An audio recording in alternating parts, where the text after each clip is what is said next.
Now let's talk about the third thing that is necessary to get your composting going.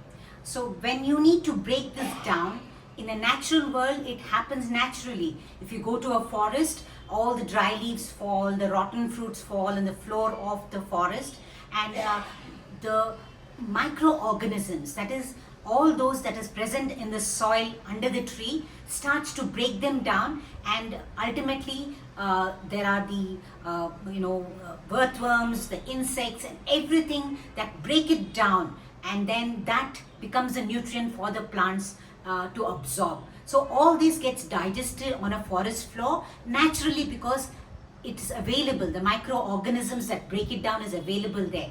But for us in homes, in small houses, in apartments, in urban scenario, we need to add the microorganisms so that we can speed up the composting. So what does the microorganisms do? They speed up they are called the accelerators or the culture.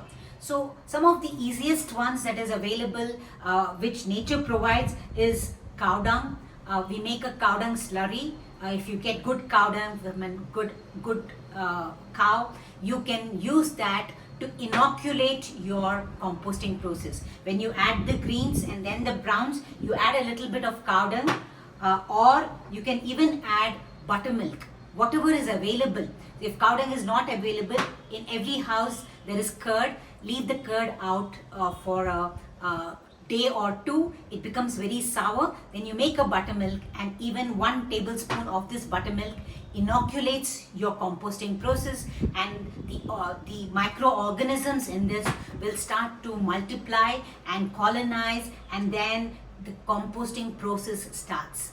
So also there are store-bought microbes, that's a powder which can be added, and there are microbes introduced into coco peat.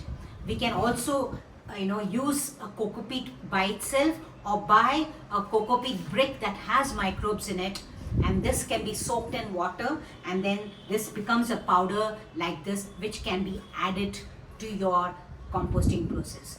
And even if you start saving some of your compost, even this can be introduced to the next batch, to the second bucket. Semi-done compost has enough microorganisms, and this can be introduced, and that can kickstart the second bucket. Or even if you have a new bucket, you can start with some moist already done compost that you can borrow from your friends, and you can add it to that.